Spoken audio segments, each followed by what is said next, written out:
ਵਾਹਿਗੁਰੂ ਜੀ ਕਾ ਖਾਲਸਾ ਵਾਹਿਗੁਰੂ ਜੀ ਕੀ ਫਤਿਹ। ਸਤਿਗੁਰੂ ਸੱਚੇ ਪਾਤਸ਼ਾਹ ਜੀ ਦੀ ਬਖਸ਼ਿਸ਼ ਅਤੇ ਸੰਗਤ ਦੇ ਹੁਕਮ ਅਨੁਸਾਰ ਮੈਂ ਜੰਮੂ ਦੇ ਵਿੱਚ ਪ੍ਰਚਾਰ ਦੀ ਸੇਵਾ ਨਿਭਾਉਣ ਦੇ ਲਈ ਆਇਆ। ਤਾਂ ਮੇਰੇ ਪਰਮ ਮਿੱਤਰ ਵੀਰ ਹਰਮੀਤ ਸਿੰਘ ਜੰਮੂ ਅੱਜ ਮੇਰੇ ਨਾਲ ਨੇ ਤੇ ਮੈਂ ਹੱਥ ਬੰਨ੍ਹ ਕੇ ਸਾਰੇ ਸੱਜਣਾਂ ਨੂੰ ਜਿਹੜੇ ਵੀ ਸੁਣ ਰਹੇ ਆ ਉਹਨਾਂ ਨੂੰ ਬੇਨਤੀ ਕਰੂੰਗਾ ਕਿ ਬਹੁਤ ਸੀਰੀਅਸ ਹੋ ਕੇ ਬੜੇ ਧਿਆਨ ਨਾਲ ਅੱਜ ਦੀ ਇਸ ਗੱਲਬਾਤ ਨੂੰ ਸੁਣਿਓ। ਸਾਡੇ ਕੌਮ ਦੇ ਵਿੱਚ ਬਹੁਤ ਵੱਡੇ ਵੱਡੇ ਹੀਰਿਆਂ ਨੂੰ ਅਣਗੌਲਿਆਂ ਕੀਤਾ ਜਾਂਦਾ ਹੈ। ਹਿਸਟਰੀ ਦੇ ਵਿੱਚ ਬਹੁਤ ਸਾਰੇ ਇਹੋ ਜਿਹੇ ਪਾਤਰ ਨੇ, ਇਹੋ ਜਿਹੀਆਂ ਸ਼ਖਸੀਅਤਾਂ ਨੇ ਜਿਹੜੀਆਂ ਅਜੇ ਤੱਕ ਵੀ ਸਾਡੇ ਧਿਆਨ ਵਿੱਚ ਨਹੀਂ ਆ ਰਹੀਆਂ। ਸੋ ਮੈਂ ਗੱਲ ਕਰਦਾ ਕਿ ਵੀਰ ਹਰਮੀਤ ਸਿੰਘ ਜੰਮੂ ਹੋਰਾਂ ਨੇ 3 ਸਾਲ ਦਾ ਵਕਤ ਲਾਇਆ। ਇੱਕ ਬਹੁਤ ਵੱਡੀ ਖੋਜ ਹੈ ਜਿਹੜੀ ਇਹਨਾਂ ਨੇ ਕੀਤੀ ਹੈ। ਬ੍ਰਿਗੇਡੀਅਰ ਪ੍ਰੀਤਮ ਸਿੰਘ ਜੀ, ਜਿਨ੍ਹਾਂ ਦੀ ਬਹੁਤ ਵੱਡੀ ਦੇਣ ਇਸ ਮੁਲਕ ਨੂੰ ਹੈ, ਭਾਰਤ ਨੂੰ ਹੈ।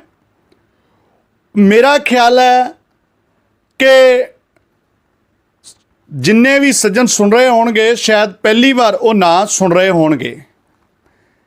ਬ੍ਰਿਗੇਡੀਅਰ ਪ੍ਰੀਤਮ ਸਿੰਘ ਜੀ, ਏਡੀ ਵੱਡੀ ਉਹਨਾਂ ਦੀ ਦੇਣ ਅੱਜ ਇੰਡੀਆ ਦੀ ਜਿਹੜੀ ਫੋਰਸ ਹੈ, ਜੇ ਪੁੰਛ ਦੇ ਵਿੱਚ ਰਨਵੇ ਵਰਤ ਰਹੀ ਆ ਤਾਂ ਇਹ ਉਹੀ ਰਨਵੇ ਆ ਜਿਹੜਾ ਪ੍ਰੀਤਮ ਸਿੰਘ ਜੀ ਨੇ ਬਣਾਇਆ ਸੀ ਹੱਥਾਂ ਦੇ ਨਾਲ। ਵਿਸ਼ਵ ਦੇ ਵਿੱਚ ਪਹਿਲਾ ਤੇ ਲਾਸਟ ਰਨਵੇ ਉਹ ਸਰਦਾਰ ਪ੍ਰੀਤਮ ਸਿੰਘ ਨੇ ਬਣਾਇਆ।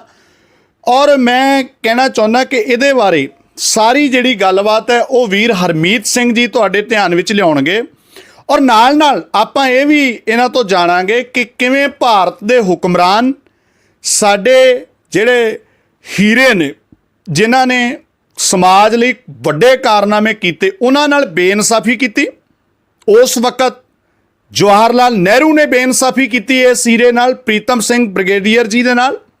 ਤੇ ਅੱਜ ਮੌਜੂਦਾ ਸਮੇਂ ਦੇ ਵਿੱਚ ਸਿੱਖਾਂ ਦੀ ਸਰਮੌਰ ਸੰਸਥਾ ਸ਼੍ਰੋਮਣੀ ਗੁਰਦੁਆਰਾ ਪ੍ਰਬੰਧਕ ਕਮੇਟੀ ਇਸ ਹੀਰੇ ਨੂੰ ਕਿਵੇਂ ਅਣਗੌਲਿਆਂ ਕਰ ਰਹੀ ਹੈ, ਉਹ ਸਾਰੀ ਗੱਲਬਾਤ ਮੈਂ ਕਹੂੰਗਾ ਵੀਰ ਹਰਮੀਤ ਸਿੰਘ ਜੰਮੂ ਨੇ ਜਿਹੜੇ ਉਹ ਤੁਹਾਡੇ ਧਿਆਨ ਵਿੱਚ ਲਿਆਉਣਗੇ। ਸਾਰਾ ਇਹ ਮੋਟੇ ਰੂਪ ਦੇ ਵਿੱਚ ਗੱਲ ਕਰਨਗੇ ਜੀ। ਸੋ ਜੀ ਵਾਹਿਗੁਰੂ ਜੀ ਕਾ ਖਾਲਸਾ ਵਾਹਿਗੁਰੂ ਜੀ ਕੀ ਫਤਿਹ ਜੀ ਵੀਰ ਜੀ। ਸੋ ਸਭ ਤੋਂ ਪਹਿਲਾਂ ਆਪ ਜੀ ਦਾ ਬਹੁਤ ਬਹੁਤ ਧੰਨਵਾਦ। ਤੁਸੀਂ ਮੈਨੂੰ ਬਹੁਤ ਖੁਸ਼ੀ ਹੋਈ ਕਿ ਤੁਸੀਂ ਉਸ ਧਰਤੀ ਦੇ ਵਿੱਚੋਂ ਆਏ ਹੋ ਜਿਸ ਧਰਤੀ ਦੇ ਵਿੱਚ ਬ੍ਰਿਗੇਡੀਅਰ ਪ੍ਰੀਤਮ ਸਿੰਘ ਜੀ ਨੇ ਆਪਣੇ ਜੀਵਨ ਦੇ ਤਕਰੀਬਨ ਜਿਹੜੇ ਨੇ 24 ਸਾਲ ਬਤੀਤ ਕੀਤੇ ਨੇ। ਜੀ ਜੀ। ਤੁਸੀਂ ਸੰਗਰੂਰ ਤੋਂ ਆਏ ਹੋ ਔਰ ਸੰਗਰੂਰ ਦੇ ਵਿੱਚ ਹੀ ਇਹਨਾਂ ਦਾ ਅੰਤ ਜਿਹੜਾ ਹੈ 1975 ਦੇ ਵਿੱਚ ਹੁੰਦਾ ਹੈ, ਦੇਹ ਕਲਾਂ ਦੇ ਵਿੱਚ। ਤੇ ਮੈਂ ਸੰਖੇਪ ਜਾਂ ਪਹਿਲਾਂ ਬ੍ਰਿਗੇਡੀਅਰ ਪ੍ਰੀਤਮ ਸਿੰਘ ਜੀ ਬਾਰੇ ਦੱਸ ਦਿਆਂ ਜੀ। 1947 ਦੇ ਵਿੱਚ ਜਦੋਂ ਇੱਕ ਪਾਸੇ ਹਿੰਦੁਸਤਾਨ ਜਿਹੜਾ ਦੇਸ਼ ਦੀ ਆਜ਼ਾਦੀ ਦਾ ਜਸ਼ਨ, ਪਾਕਿਸਤਾਨ ਆਜ਼ਾਦੀ ਦਾ ਜਸ਼ਨ ਮਨਾ ਰਿਹਾ ਸੀ, ਤੇ ਸਾਡੇ ਬਜ਼ੁਰਗ ਉਸ ਵਕਤ ਜਿਹੜੇ ਸੀ ਉਹ ਟੈਂਟਾਂ ਦੇ ਵਿੱਚ, ਤੰਬੂਆਂ ਦੇ ਵਿੱਚ ਭੁੱਖੇ ਪਾਣੇ ਰਾਤਾਂ ਕੱਟ ਰਹੇ ਸੀ। ਕਸ਼ਮੀਰ ਦੇ, ਜੰਮੂ ਦੇ। ਬਿਲਕੁਲ ਜੀ। ਸਾਡਾ ਇਲਾਕਾ ਜਿਹੜਾ ਸੀ ਕਸ਼ਮੀਰ ਦੇ ਵਿੱਚ, ਜਿਹੜਾ ਪੁੰਛ ਇਲਾਕਾ, ਪੁੰਛ ਦੇ ਵਿੱਚ ਸਾਡੇ ਜਿਹੜੇ ਬਜ਼ੁਰਗ ਜਿੱਥੇ ਅਸੀਂ ਰਹਿੰਦੇ ਸੀ, ਸਾਡਾ ਇਲਾਕੇ ਦਾ ਨਾਮ ਸੀ ਬਾਗ ਜੀ। ਇਹ ਸਾਡੀਆਂ 3 ਤਹਿਸੀਲਾਂ ਸੀ ਉੱਥੇ। ਉਹਦੇ ਵਿੱਚ ਇੱਕ ਤਹਿਸੀਲ ਸਾਡੀ ਬਾਗ, ਇੱਕ ਸਾਡੀ ਪਲੰਦਰੀ ਔਰ ਇੱਕ ਸਾਡਾ ਮੁਜ਼ੱਫਰਾਬਾਦ ਏਰੀਆ ਜਿਹੜਾ ਸੀ। ਇਹਦੇ ਵਿੱਚ ਬਹੁਤੀ ਜ਼ਿਆਦਾ ਸਾਡੀ ਸਿੱਖ ਔਰ ਹਿੰਦੂ ਵਸੋਂ ਸੀ। ਤੇ 1947 ਦੇ ਵਿੱਚ ਜਦੋਂ ਹਿੰਦੁਸਤਾਨ ਆਜ਼ਾਦ ਹੁੰਦਾ ਹੈ ਜੀ, ਅਗਸਤ ਦੇ ਵਿੱਚ ਇਹਦਾ ਜਸ਼ਨ ਮਨਾਇਆ ਜਾਂਦਾ ਹੈ। ਪਰ ਅਕਤੂਬਰ ਦੇ ਵਿੱਚ 22 ਅਕਤੂਬਰ ਦੇ ਵਿੱਚ ਹਿੰਦੁਸਤਾਨ ਦੇ ਵਿੱਚ ਸਾਡੇ ਇਲਾਕੇ ਦੇ ਵਿੱਚੋਂ ਕਬਾਲੀਆਂ ਨੇ ਤਰਫੋਂ ਹਮਲਾ ਹੁੰਦਾ ਹੈ। ਉਸ ਵਕਤ ਜੰਮੂ ਕਸ਼ਮੀਰ ਜਿਹੜੀ ਸੀ ਇੱਕ ਸੈਪਰੇਟ ਰਿਆਸਤ ਸੀ, ਮਹਾਰਾਜਾ ਹਰੀ ਸਿੰਘ ਦੀ ਰਿਆਸਤ ਸੀ ਜੀ।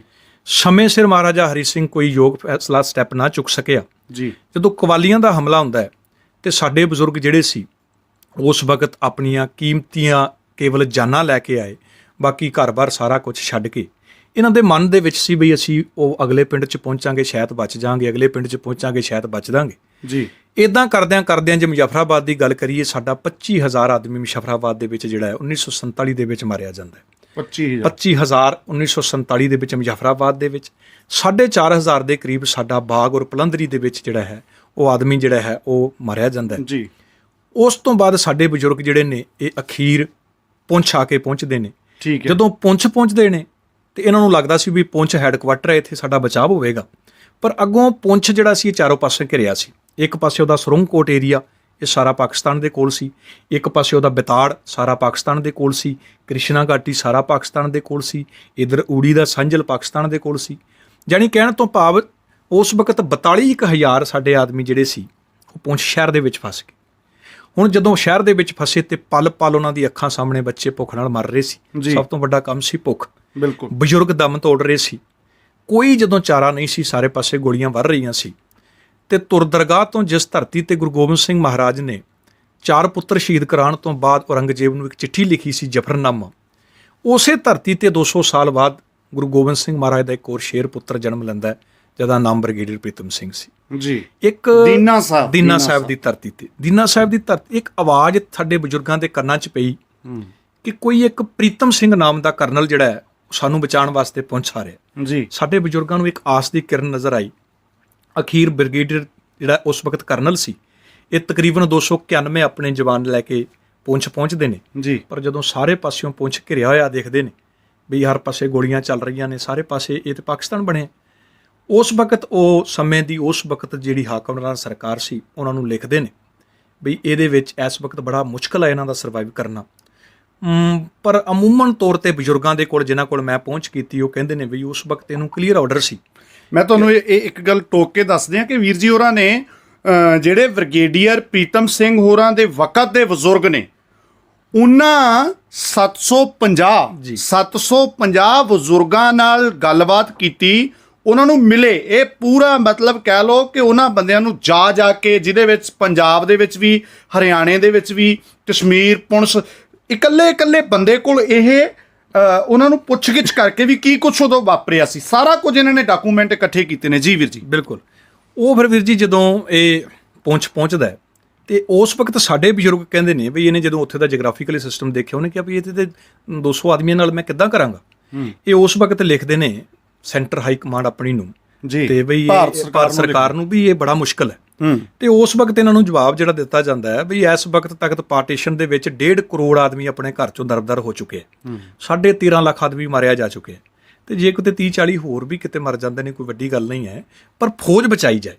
ਪਰ ਇਸ ਬ੍ਰਿਗੇਡੀਅਰ ਪ੍ਰੀਤਮ ਸਿੰਘ ਦੇ ਮਨ ਦੇ ਵਿੱਚ ਇੱਕ ਇਹ ਸੀ ਕਿ ਮੈਂ ਪੰਜਾਬ ਦੀ ਉਸ ਧਰਤੀ ਦੇ ਵਿੱਚੋਂ, ਜਿਸ ਨੂੰ ਗੁਰੂਆਂ ਦੀ ਧਰਤੀ ਕਿਹਾ ਜਾਂਦਾ ਹੈ, ਇਸ ਨੇ ਉਸ ਵਕਤ ਆਪਣੀ ਸਮਝ ਲਓ ਘਰ ਪਰਿਵਾਰ, ਆਪਣੀ ਸਰਬਤ, ਸਭ ਕੁਝ ਛੱਡ ਕੇ ਸਾਡੇ ਬਜ਼ੁਰਗਾਂ ਨਾਲ ਇੱਕ ਵਾਅਦਾ ਕੀਤਾ, ਜੇ ਤੁਸੀਂ ਮੇਰਾ ਸਾਥ ਦਿਓ ਮੈਂ ਤੁਹਾਨੂੰ ਜਿਉਂਦਿਆਂ ਸਾਰਿਆਂ ਨੂੰ ਇੱਥੋਂ ਬਚਾ ਕੇ ਲੈ ਜਾਵਾਂਗਾ। ਜਾਣੀ ਕਿ ਭਾਰਤ ਸਰਕਾਰ ਉਹਨਾਂ ਸਾਡੇ ਭਾਰਤ ਦੇ ਵਸਿੰਦਿਆਂ ਨੂੰ ਬਚਾਉਣ ਤੋਂ ਹੱਥ ਖੜੇ ਕਰ ਗਈ ਸੀ। ਜਦੋਂ ਸਾਰੇ ਪਾਸਿਓਂ ਹੱਥ ਖੜੇ ਸੀ ਉਸ ਵਕਤ, ਕਿਉਂਕਿ ਇਹ ਕੁਦਰਤੀ ਗੱਲ ਹੈ ਵੀ ਸਾਰੇ ਪਾਸੇ, ਉਹ ਪੰਜਾਬ ਦੇ ਵਿੱਚ ਵੀ ਸੀ, ਰਾਜਸਥਾਨ ਦੇ ਵਿੱਚ, ਸਾਰੇ ਪਾਸੇ ਕਲੈਸ਼ ਚੱਲ ਰਿਹਾ ਸੀ। ਉਸ ਵਕਤ ਬ੍ਰਿਗੇਡੀਅਰ ਸਾਹਿਬ ਨੇ ਕੀ ਕੀਤਾ, ਇਹਨਾਂ ਨੇ ਸਭ ਤੋਂ ਪਹਿਲਾਂ ਕੰਮ ਇਹਨਾਂ ਨੇ ਕੀ ਕੀਤਾ ਵੀ ਸਾਡੇ ਬਜ਼ੁਰਗਾਂ ਨੂੰ ਇਕੱਠਿਆਂ ਕਰਕੇ ਕਿਹਾ ਵੀ ਤੁਸੀਂ ਮੇਰੀ ਫੌਜ ਦੇ 2-2 ਆਦਮੀ ਲੈ ਕੇ ਤੁਸੀਂ ਹਰ ਰੋਜ਼ ਇਹਨਾਂ ਪਹਾੜਾਂ ਦੇ ਉੱਤੇ ਜਾਣਾ ਹੈ। ਜਿਹੜੇ ਇਸਲਾਮ ਧਰਮ ਦੇ ਲੋਕੀ ਘਰ-ਬਾਰ ਛੱਡ ਕੇ ਕਿਉਂਕਿ ਪਾਕਿਸਤਾਨ ਚਲੇ ਗਏ ਸੀ, ਉਹਨਾਂ ਦੇ ਘਰ ਜਿਹੜਾ ਰਾਸ਼ਨ ਹੈ ਉਹ ਤੁਸੀਂ ਲੈ ਕੇ ਆਉਣਾ। ਪਰ ਇੱਕ ਗੱਲ ਚੇਤੇ ਰੱਖਣੀ, ਜੇ ਕਿਸੇ ਦੇ ਘਰ 'ਚ ਕਿਸੇ ਦੀ ਬੱਚੀ, ਕੋਈ ਔਰਤ, ਕੋਈ ਬੱਚਾ ਮਿਲੇ, ਕਿਸੇ ਤੇ ਧੱਕਾ, ਕਿਸੇ ਤੇ ਜਾਤੀ ਨਹੀਂ ਕਰਨੀ। ਅਸੀਂ ਗੁਰੂ ਦੇ ਸਿੱਖ ਹਾਂ ਜੀ। ਹਰ ਇੱਕ ਦੇ ਘਰੋਂ ਲਿਆ ਕੇ, ਵੱਡੀ ਗੱਲ ਹੈ ਜੀ। ਦੇਖੋ ਤੁਸੀਂ, ਇਹ ਗੱਲ ਹੈ ਨਵੰਬਰ ਦੀ, ਔਰ ਅਪ੍ਰੈਲ ਤੱਕ, ਨਵੰਬਰ 1947, ਅਪ੍ਰੈਲ 1948 ਤੱਕ ਸਾਡੇ ਬਜ਼ੁਰਗ ਉੱਥੇ ਰਹਿੰਦੇ ਨੇ, ਔਰ 6 ਮਹੀਨੇ ਤੱਕ ਉਹਨਾਂ ਦੇ ਲੰਗਰ ਦਾ ਬੰਦੋਬਸਤ ਕਰਨਲ ਪ੍ਰੀਤਮ ਸਿੰਘ ਨੇ ਕੀਤਾ ਜੀ। ਉਸ ਤੋਂ ਬਾਅਦ ਜਦੋਂ ਲੰਗਰ ਦਾ ਬੰਦੋਬਸਤ ਹੋ ਗਿਆ, ਇਹਨਾਂ ਨੇ ਦੇਖਿਆ ਜਿਹੜੇ ਬੁੱਢੇ ਨੇ ਵਿਚਾਰੇ ਉਹ ਮਰ ਰਹੇ ਨੇ, ਦਵਾਈ ਨਹੀਂ ਹੈ, ਕੁਛ ਨਹੀਂ ਹੈ, ਬੱਚੇ ਨੇ। ਇਹਨਾਂ ਨੇ ਕਿਹਾ ਵੀ ਹੁਣ ਹੋਰ, ਕਿਉਂਕਿ ਆਲੇ ਦੁਆਲੇ ਸਾਰਾ ਪਾਕਿਸਤਾਨ ਹੈ, ਜੇ ਤੁਸੀਂ ਸਰਵਾਈਵ ਕਰਕੇ ਜੰਮੂ, ਤੁਹਾਨੂੰ ਐਵੈਕੂਏਟ ਕਰਨ ਦਾ ਇੱਕੋ ਇੱਕ ਢੰਗ ਹੈ ਵੀ ਇੱਥੇ ਜਹਾਜ਼ ਆਏ। ਜਹਾਜ਼ ਆਉਣ ਵਾਸਤੇ ਜ਼ਰੂਰੀ ਹੈ ਵੀ ਇੱਥੇ ਇੱਕ 에ਅਰ ਸਟ੍ਰਿਪ ਤਿਆਰ ਕੀਤੀ ਜਾਵੇ ਜਿੱਥੇ ਜਹਾਜ਼ ਉਤਰੇ। ਇਹ ਇਹਨਾਂ ਦੀ ਇੱਕ, ਮੈਂ ਕਹਿੰਦਾ ਦੁਨੀਆ ਦੇ ਪਹਿਲਾ ਹੀਰੋ ਹੈ ਜਿਸ ਨੇ ਵਿਦਆਊਟ ਮਸ਼ੀਨਰੀ 26 ਦਿਨਾਂ ਦੇ ਵਿੱਚ ਵਰਲਡ ਰਿਕਾਰਡ ਬਣਾਇਆ ਹੈ। ਇੱਕ 에ਅਰ ਸਟ੍ਰਿਪ, ਇੱਕ ਰਨਵੇ ਤਿਆਰ ਕੀਤਾ ਹੈ, ਔਰ 26 ਦਿਨਾਂ ਦੇ ਵਿੱਚ ਉਹ ਰਨਵੇ ਤਿਆਰ ਕਿਸ ਨੇ ਕੀਤਾ? ਇੱਕ ਆਮ ਆਦਮੀ, ਜਿਹੜੇ ਜ਼ਿਮੀਂਦਾਰ ਆਦਮੀ ਸੀ, ਉਹਨਾਂ ਨੇ ਹੱਥ ਦੇ ਵਿੱਚ ਘੋੜੇ ਲੈ ਕੇ ਉਹਨਾਂ ਤੋਂ ਰਨਵੇ ਤਿਆਰ ਕੀਤਾ। ਔਰ 26 ਦਿਨਾਂ ਦੇ ਬਾਅਦ ਜਦੋਂ ਰਨਵੇ ਤਿਆਰ ਹੋਇਆ, ਜਦੋਂ ਇਹਦੀ ਖਬਰ ਦਿੱਤੀ ਗਈ, ਤੇ ਇਸ ਗੱਲ ਨੂੰ ਕੋਈ ਵੀ ਮੰਨਣ ਵਾਸਤੇ ਤਿਆਰ ਨਹੀਂ ਸੀ ਕਿ ਵੀ 26 ਦਿਨਾਂ ਦੇ ਵਿੱਚ ਰਨਵੇ ਤਿਆਰ ਹੋ ਸਕਦਾ ਹੈ। ਫਿਰ ਪੰਜਾਬ ਦੀ ਧਰਤੀ ਤੋਂ ਇੱਕ ਸੂਰਮਾ ਨਿਕਲਿਆ, ਬਾਬਾ ਮੇਹਰ ਸਿੰਘ। ਉਸ ਨੇ ਜਿਹੜਾ ਸੀ ਉਹ ਉਸ ਵਕਤ ਪਹਿਲਾ ਆਪਣਾ ਜਿਹੜਾ ਜਹਾਜ਼ ਲੈ ਕੇ ਉੱਥੇ ਪਹੁੰਚਦਾ। ਇਸ ਰਨਵੇ ਦੇ ਵਿੱਚ ਇੱਕ ਚੀਜ਼ ਜ਼ਰੂਰ ਹੋਈ ਹੈ ਕਿ ਜਦੋਂ ਰਨਵੇ ਤਿਆਰ ਕੀਤਾ ਗਿਆ, ਪੁੰਛ ਵਿੱਚ ਤੁਸੀਂ ਅੱਜ ਵੀ ਜਾ ਕੇ ਦੇਖੋ, ਉੱਥੇ ਆਮ ਇਲਾਕਾ ਸਾਰਾ ਪਹਾੜੀ ਹੈ, ਪਲੇਨ ਬੜਾ ਘੱਟ ਹੈ। ਹੁਣ ਜਹਾਜ਼ ਜਦੋਂ ਉਤਾਰਿਆ, ਜਦੋਂ ਉਹਨੇ ਚੜ੍ਹਨਾ ਸੀ, ਉਹਨੂੰ ਰਨਵੇ ਬਹੁਤ ਵੱਡਾ ਚਾਹੀਦਾ ਸੀ। ਇਹਦੇ ਅਗਲੇ ਪਾਸੇ ਕੁਝ ਕੁ ਮੁਸਲਮਾਨ ਵੀਰਾਂ ਦੀਆਂ ਕਬਰਾਂ ਸੀ। ਜਹਾਜ਼ ਉੱਤਰ ਗਿਆ, ਚੜ੍ਹ ਨਹੀਂ ਸੀ ਸਕਦਾ, ਚੜ੍ਹਨ ਦੇ ਵਿੱਚ ਦਿੱਕਤ ਸੀ ਕਿਉਂਕਿ ਸਵਾਰੀਆਂ ਲੈ ਕੇ ਚੜ੍ਹਨਾ। ਬਿਲਕੁਲ। ਉਸ ਵਕਤ ਇਹਨਾਂ ਨੇ ਫੈਸਲਾ ਕੀਤਾ ਵੀ ਜੇ ਤੁਹਾਨੂੰ 40,000 ਆਦਮੀ ਜਿਉਂਦਾ ਬਚਾਉਣਾ ਤੇ ਤੁਹਾਨੂੰ ਇਹ 10 ਕਬਰਾਂ ਵਿੱਚ ਪੁੱਟਣੀਆਂ ਪੈ ਜਾਣ। ਬੇਸ਼ੱਕ ਇਸਲਾਮ ਧਰਮ ਦੇ ਵਿੱਚ ਮਨਾਈ ਵੀ 1000 ਸਾਲ ਤੱਕ ਨਹੀਂ ਪੁੱਟ ਸਕਦੇ, ਪਰ ਜਦੋਂ 40,000 ਜਿੰਦੇ ਆਦਮੀਆਂ ਦੀ ਗੱਲ ਆਈ ਤੇ ਬ੍ਰਿਗੇਡੀਅਰ ਪ੍ਰੀਤਮ ਸਿੰਘ ਨੇ ਉਹ ਕਬਰਾਂ ਵੀ ਜਿਹੜੀਆਂ ਸੀ ਉੱਥੋਂ ਪੁੱਟੀਆਂ, ਔਰ ਇਹਦੇ ਵਿੱਚ ਉਹਦਾ ਨਿੱਜੀ ਕੋਈ ਮਕਸਦ ਨਹੀਂ ਸੀ। ਬਿਲਕੁਲ ਬਿਲਕੁਲ। 40,000 ਆਦਮੀ ਜਿਹਦੇ ਵਿੱਚ ਸਾਡੇ ਬਜ਼ੁਰਗ ਹੈ, ਪਿੱਛੇ ਉਹਨਾਂ ਦੇ ਨਾਮ ਲਿਖੇ ਹੋਏ ਨੇ, ਸਾਡੇ ਬਜ਼ੁਰਗ ਜਿਹੜੇ ਨੇ 40,000 ਉੱਥੋਂ ਉਸ ਜਹਾਜ਼ ਦੇ ਵਿੱਚ ਜਿਹੜਾ ਬ੍ਰਿਗੇਡੀਅਰ ਪ੍ਰੀਤਮ ਸਿੰਘ ਨੇ 에ਅਰ ਸਟ੍ਰਿਪ ਤਿਆਰ ਕੀਤੀ ਉਹਦੇ 'ਚ ਬੈਠ ਕੇ ਜੰਮੂ ਆਏ। ਜੰਮੂ ਆ ਕੇ ਇੱਥੇ ਅਲੱਗ-ਅਲੱਗ ਕੈਂਪਾਂ ਦੇ ਵਿੱਚ 3 ਸਾਲ ਰਹੇ। ਉਸ ਤੋਂ ਬਾਅਦ ਜਿਹੜਾ ਦੂਜਾ ਕੰਮ ਇਹਨਾਂ ਨੇ ਕੀਤਾ, ਪਹਿਲਾ ਦੇਣ ਲੰਗਰ 6 ਮਹੀਨੇ, ਦੂਜੀ ਹਿੰਦੁਸਤਾਨ ਨੂੰ ਤੋਹਫੇ ਦੇ ਵਿੱਚ 에ਅਰ ਸਟ੍ਰਿਪ, ਤੀਜਾ ਕੰਮ ਕੀਤਾ ਵੀ ਜਿਹੜੇ ਉੱਥੋਂ ਦਾ ਯੰਗ ਸੀ, ਯੂਥ, ਉਹਨਾਂ ਨੂੰ ਕਿਹਾ ਵੀ ਤੁਹਾਨੂੰ ਮੈਂ ਜੰਮੂ ਨਹੀਂ ਭੇਜਣ ਦਿਆਂਗਾ, ਤੁਸੀਂ ਕੀ ਦਿਹਾੜੀ ਲਾਓਗੇ, ਮੈਂ ਤੁਹਾਡੀ ਫੌਜ ਤਿਆਰ ਕਰਕੇ ਅਸੀਂ ਉਹਨਾਂ ਦੁਸ਼ਮਣਾਂ ਦੇ ਕੋਲੋਂ ਆਪਣਾ ਇਲਾਕਾ ਵਾਪਸ ਲਵਾਂਗੇ ਜੀ। ਇਹਨਾਂ ਨੇ ਫੌਜ ਤਿਆਰ ਕੀਤੀ। ਉੱਥੇ ਜਿਹੜੇ ਬਿਲਕੁਲ ਅਨਟ੍ਰੇਨਡ ਬੰਦੇ ਸੀ ਉਹਨਾਂ ਨੂੰ ਟ੍ਰੇਨਡ ਕੀਤਾ, ਉਹਨਾਂ ਨੌਜਵਾਨਾਂ ਨੂੰ ਬਕਾਇਦਾ ਆਪ ਟ੍ਰੇਨਿੰਗ ਦਿੱਤੀ। ਔਰ ਜਿਹੜਾ ਜਹਾਜ਼ ਜੰਮੂ ਲੈ ਕੇ ਆਉਂਦਾ ਸੀ ਵਾਪਸੀ, ਇੱਥੋਂ ਹਥਿਆਰ ਜਾਂਦਾ ਸੀ, ਉਹਨਾਂ ਦੀ ਫੌਜ ਬਣਾਈ ਜਿਹਨੂੰ ਉਸ ਵਕਤ 2 ਨਾਮ ਦਿੱਤੇ ਗਏ, 8 ਮਲੇਸ਼ੀਆ 11 ਮਲੇਸ਼ੀਆ। ਅੱਜ ਉਹਨੂੰ JNK ਦੇ ਵਿੱਚ ਜੈਕਲਾਈ ਕਹਿੰਦੇ ਨੇ, ਉਹ ਆਰਮੀ ਦੀਆਂ ਯੂਨਿਟਾਂ ਨੇ ਜੀ। ਮਲੇਸ਼ੀਆ ਇੱਕ ਕੱਪੜਾ ਹੁੰਦਾ, ਉਸ ਕੱਪੜੇ ਤੋਂ ਇਹਦਾ ਨਾਮ ਮਲੇਸ਼ੀਆ ਬਣਾਇਆ ਗਿਆ ਜੀ। ਦੋਨਾਂ ਯੂਨਿਟਾਂ ਦੇ ਵਿੱਚ ਜਿਹੜੇ ਸੀ ਸਾਡੇ ਬਜ਼ੁਰਗ ਇਕੱਠੇ ਹੋਏ, ਜਿਨ੍ਹਾਂ ਬਜ਼ੁਰਗਾਂ ਨੇ ਉਸ ਵਕਤ ਬ੍ਰਿਗੇਡੀਅਰ ਸਾਹਿਬ ਕੋਲੋਂ ਟ੍ਰੇਨਿੰਗ ਲਈ। ਉਸ ਵਕਤ ਉਹਨਾਂ ਨੇ ਤੁਹਾਡੇ ਕੋਲ ਅੱਜ ਜੇ ਹਿੰਦੁਸਤਾਨ ਦੇ ਨਕਸ਼ੇ 'ਚ ਸਰੂੰਗਕੋਟ ਹੈ, ਇਹ ਸਰੂੰਗਕੋਟ ਬ੍ਰਿਗੇਡੀਅਰ ਪ੍ਰੀਤਮ ਸਿੰਘ ਦੀ ਬਦੌਲਤ, ਇਹ ਸਾਰਾ ਪਾਕਿਸਤਾਨ ਸੀ। ਤੁਸੀਂ ਅੱਜ ਬੇਤਾੜ ਚਲੇ ਜਾਓ, ਜੇ ਤੁਹਾਡੇ ਕੋਲ ਉੱਥੇ ਬੇਤਾੜ ਦੇ ਪਰਲੇ ਪਾਸੇ ਦਾ ਜਿੰਨਾ ਵੀ ਤੁਹਾਡਾ ਖੜੀ ਧਰਮਸਾਲਾ ਇਲਾਕਾ ਹੈ, ਇਹ ਸਾਰੇ ਦਾ ਸਾਰਾ ਪਾਕਿਸਤਾਨ ਸੀ। ਬ੍ਰਿਗੇਡੀਅਰ ਪ੍ਰੀਤਮ ਸਿੰਘ ਨੇ ਸਾਰਾ ਖਾਲੀ ਕਰਾਇਆ। ਇਹ ਸਾਰੇ ਇਲਾਕੇ ਨੂੰ ਜਦੋਂ ਉਹਨੇ ਫਤਿਹ ਕੀਤਾ, ਉਸ ਤੋਂ ਬਾਅਦ ਇਹ ਜਿਹੜਾ ਲਿੰਕ ਅਪ ਹੋਇਆ ਹੈ ਜੰਮੂ ਦੇ ਨਾਲ। ਪਰ ਜਦੋਂ ਜੰਮੂ ਦੇ ਨਾਲ ਲਿੰਕ ਅਪ ਹੁੰਦਾ ਹੈ ਤੇ ਸਭ ਤੋਂ ਵੱਡਾ ਦੁਖਾਂਤ ਬਈ ਜਿਸ ਆਦਮੀ ਦੀ ਇੰਨੀ ਵੱਡੀ ਕੁਰਬਾਨੀ, ਉਹ ਇੱਥੇ ਹੀ ਨਹੀਂ, ਜਦੋਂ ਇਹ ਭਰਤੀ ਹੁੰਦੇ ਨੇ ਕਮਿਸ਼ਨ ਪਾਸ ਕਰਕੇ, ਇਹ ਵਿਦੇਸ਼ ਦੇ ਵਿੱਚ ਚਲੇ ਜਾਂਦੇ ਨੇ, ਉੱਥੇ ਇਹ ਯੁੱਧਬੰਦੀ ਕੈਦੀ ਬਣ ਜਾਂਦੇ ਨੇ। 3000 ਕਿਲੋਮੀਟਰ ਸਫ਼ਰ ਇਹ ਪੈਦਲ ਤੈਅ ਕਰਕੇ ਇੰਡੀਆ ਆਏ, ਔਰ ਇਹਨਾਂ ਨੂੰ ਆਰਮੀ ਕ੍ਰਾਸ ਜਿਹੜਾ ਸੀ ਉਹ ਦਿੱਤਾ ਗਿਆ। ਉਸ ਤੋਂ ਬਾਅਦ ਸਾਡੇ ਜਦੋਂ ਇਹ ਬਜ਼ੁਰਗ ਸਾਡੇ ਜੰਮੂ ਸੇਫਲੀ ਪਹੁੰਚ ਗਏ, ਹਿੰਦੁਸਤਾਨ ਨੂੰ ਉਹ ਸਾਰਾ ਇਲਾਕਾ ਮਿਲ ਗਿਆ, ਜਿਹੜਾ ਇਹਨਾਂ ਨੂੰ ਰਿਜ਼ਲਟ ਦਿੱਤਾ ਗਿਆ, ਇਹਨਾਂ ਨੂੰ ਕੋਰਟ ਮਾਰਸ਼ਲ ਕਰ ਦਿੱਤਾ ਗਿਆ। ਔਰ ਕੋਰਟ ਮਾਰਸ਼ਲ ਦੇ ਉੱਤੇ ਜਿਹੜੇ ਇਹਨਾਂ ਤੇ ਐਲੀਗੇਸ਼ਨ ਲਾਏ ਗਏ, ਬੜੀ ਹੈਰਾਨੀ ਦੀ ਗੱਲ ਹੈ ਵੀ ਇੱਕ ਬ੍ਰਿਗੇਡੀਅਰ ਹੈ ਔਰ ਉਹਦੇ ਤੇ ਐਲੀਗੇਸ਼ਨ ਲੱਗਦਾ 150 ਰੁਪਏ ਦੇ ਪੱਖੇ ਦਾ। ਅੱਛਾ ਜੀ। ਬਈ ਇਥੋਂ ਇਹਨਾਂ ਜਿਹੜਾ ਇਹਨੇ ਏਡਾ ਮਹਾਨ ਕਾਰਜ ਕਹਿ ਲਓ ਦੇਸ਼ ਦੇ ਹਿੱਤ ਵਿੱਚ ਕੀਤਾ, ਤਾਂ ਉਹਦੇ ਕੋਈ ਸਨਮਾਨ ਦੇਣ ਦੀ ਥਾਂ ਤੇ, ਕੋਈ ਪਦਵੀਆਂ ਨਾਲ ਨਿਵਾਜਣ ਦੀ ਥਾਂ ਤੇ ਉਹਨੂੰ ਸਜ਼ਾ ਦਿੱਤੀ ਜਾ ਰਹੀ ਹੈ। ਸਜ਼ਾ ਇਹਨਾਂ ਨੂੰ ਜਿਹੜਾ ਸੀ ਕੋਰਟ ਮਾਰਸ਼ਲ ਕਰਤਾ। ਦੂਜਾ ਇਹਨਾਂ ਤੇ ਐਲੀਗੇਸ਼ਨ ਲੱਗਾ ਵੀ ਇੱਕ ਕਾਰਪੈਟ ਜਿਹੜਾ ਥੱਲੇ ਵਿਛਾਉਣ ਵਾਲਾ, ਇਹ ਉੱਥੋਂ ਚੋਰੀ ਕਰਕੇ ਲੈ ਗਏ। ਕਿੱਥੋਂ ਲੈ ਗਏ ਚੋਰੀ? ਇਹ ਜਿਹੜਾ ਰਾਜਾ ਸੀ ਪੁੰਛ ਦਾ, ਉਹਦੇ ਮਹਿਲ ਚੋਂ। ਔਰ ਇਸ ਗੱਲ ਦੀ ਜਿਹੜੀ ਇਹਦੇ ਉੱਤੇ ਮੈਂ ਆਵਾਜ਼ ਵੀ ਤੁਹਾਨੂੰ ਦੱਸਣਾ ਵੀ ਜਿਹੜਾ ਅਸੀਂ ਵਰਕ ਕੀਤਾ ਹੈ, ਉਹਦੇ ਚੋਂ ਪ੍ਰੂਫ ਆਇਆ ਵੀ ਪੁੰਛ ਦਾ ਉਹਨੇ ਇਹ ਗੱਲ ਕਹੀ ਹੈ ਕਿ ਇਹ ਜਿਹੜਾ ਕਾਰਪੈਟ ਹੈ ਮੈਂ ਆਪ ਦਿੱਤਾ ਸੀ, ਔਰ ਦੇਣ ਦਾ ਕਾਰਨ ਨਹੀਂ ਸਨਮਾਨ ਨਹੀਂ ਸੀ। ਜਿਹੜਾ ਉਸ ਵਕਤ ਜਹਾਜ਼, ਜਿਸ ਜਹਾਜ਼ ਦੇ ਵਿੱਚ ਜੰਮੂ ਆਉਂਦੇ ਸੀ, ਡਕੋਟਾ, ਸਾਡੇ ਬਜ਼ੁਰਗ ਜਿਹੜੇ ਸੀ ਥੱਲੇ ਬਹਿੰਦੇ ਸੀ, ਰਾਜੇ ਦੇ ਉਹ ਪ੍ਰਜਾ ਸੀ, ਉਹਨੇ ਵੇਖਿਆ ਵੀ ਇਹ ਥੱਲੇ ਬੈਠੇ ਨੇ, ਉਹਦੇ 'ਚ ਗਰਭਵਤੀ ਔਰਤਾਂ ਵੀ ਨੇ, ਬੱਚੇ ਨੇ, ਬੁੱਢੇ ਨੇ, ਉਹਨੇ ਥੱਲੇ ਕਾਰਪੈਟ ਵਿਛਾਤਾ ਵੀ ਤੁਸੀਂ ਆਵੋ। ਔਰ ਬਕਾਇਦਾ ਇੱਕ ਚੀਜ਼ ਬਾਅਦ ਵਿੱਚ ਕਲੀਅਰ ਕੀਤੀ ਗਈ, ਕੋਈ ਵੀ ਇਹਨਾਂ ਦੇ ਖਿਲਾਫ ਜਿਹੜਾ ਸੀ ਇਹੋ ਜਿਹੀ ਚਾਰਜ ਨਹੀਂ ਆਇਆ ਗਿਆ। ਅੱਛਾ, ਦੋਸ਼ ਲਾਏ ਗਏ ਵੀ ਇੱਕ ਤਾਂ ਇਹਨਾਂ ਨੇ ਪੱਖਾ ਚੋਰੀ ਕੀਤਾ, ਪੱਖਾ, ਔਰ ਪੱਖੇ ਦਾ ਵੀ ਉਹਦੇ ਵਿੱਚ ਜਿਹੜਾ ਹੈ ਉਹ ਅਸੀਂ ਦੱਸਿਆ ਗਿਆ ਵੀ ਪੱਖੇ ਦਾ ਸੀ ਵੀ ਇਹਨਾਂ ਦੀ ਫੌਜ ਦੇ ਇੱਕ ਜਵਾਨ ਨੇ ਪੱਖਾ ਖੋਲ੍ਹਿਆ, ਤੇ ਉਹ ਐਲੀਗੇਸ਼ਨ ਇਹਨਾਂ ਦੇ ਉੱਤੇ ਲਾਇਆ ਗਿਆ।